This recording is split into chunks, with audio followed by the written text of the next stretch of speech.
Hey guys, so the reason we wanted to show you this house is that it's not a tiny house. It's not under 400 square feet, but you can find little tiny houses like this all over the country that you can purchase for half the price of what a lot of the nice retail tiny homes are selling for. So go ahead and follow me in, and I want to show you just how personable it is, how well they use the space, and that there really is an awful lot of living area for this super cute little house. First off, they have this little deck. I think for tiny house living, you need some kind of outside space that is pleasant, that you're up off the dirt, where you can enjoy your neighbors and enjoy your family. Now, in any home, if you want to be off grid, if you want to be someone who has fewer bills, I highly recommend hard flooring, not carpet, because brooms are a lot less expensive than vacuums. And especially if you have allergies, it is really a good idea to have, even if it's not hardwood, that it be tile, that it be linoleum, that it be something that is easy to keep clean. Here's the bathroom. It's very roomy. They have, again, some really nice detail work. A lot of the furniture in here is antique. It's obvious it's specialized. Like this, it used to be a dresser, little toilet table, and yet they turned it into the sink at the clawfoot bathtub. But a lot of people that are going for tiny houses really love that antique-y, rustic feel. I like the shower. Again, it's a very romantic feel. I don't see that there is a fan in here, and that is one thing, especially in an area where you have problems with humidity. I would always recommend, even in dry places, you need a fan in your bathroom to get as much of that moisture out as possible so that you don't have problems with mold. Here is the kitchen, and the kitchen is the heart of the home. A lot of tiny houses, they have just a slab of countertop with a little bit of a cooktop, and it's just not enough. You need an oven if you're going to be living in a home, unless you really depend on microwaves. This has a very small little oven and stovetop, but you could still do canning on this, and it takes up very little space.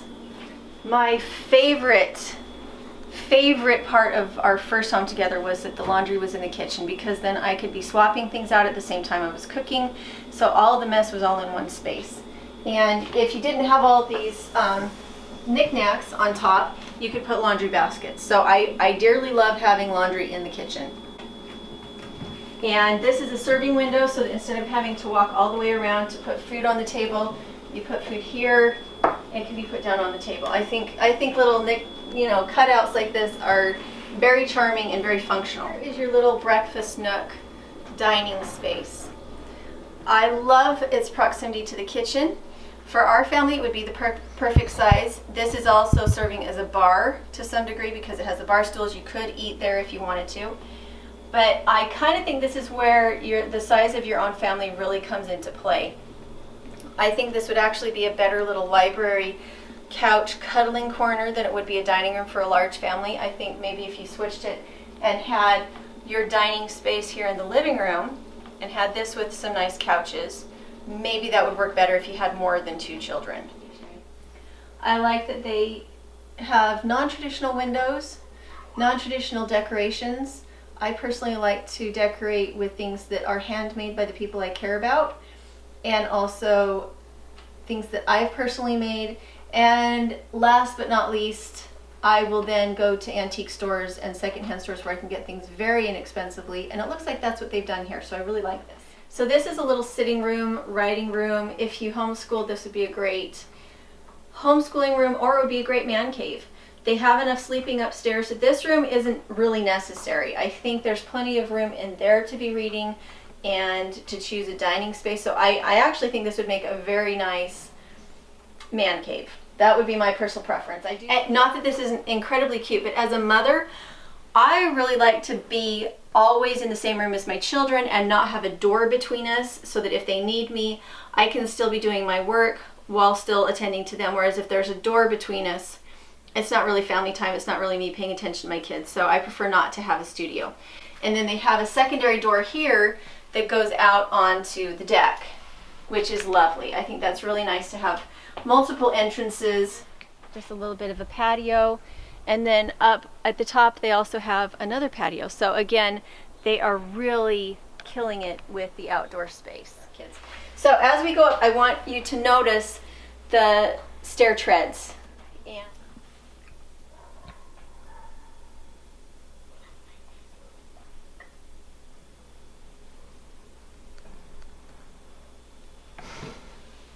And then at the top of the stairs, I really like this. They have a safety gate. So you could keep a baby in, you could keep a dog in or a dog out. And along the top of the staircase, they have recessed lighting so that tall people are not hitting their heads. I think it's meant to be a child's bedroom. I like attic rooms to have built-in beds because you can have them underneath the most recessed part of the roof so that you're not losing space. Antique chairs, and those are pushed underneath the roof. I lived in one of these kinds of bedrooms as a kid, and it was really important to be careful about what you put up next to the wall so that you weren't having to walk into anything. Instead, everything was a matter of sitting or laying down if you were under that part of the roof. Okay, so this is a linen closet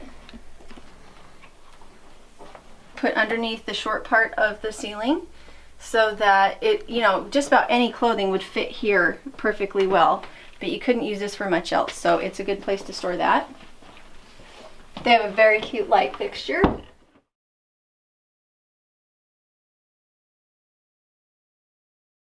See the drapes. Instead of having to open a door up and worrying about it swinging somewhere and not having space to move around all three of these doorways, instead the curtains allow you to go in and out. And this is a powder room, but they are using it as a library, a powder room, a sitting room, but to all intents and purposes this is the bathroom.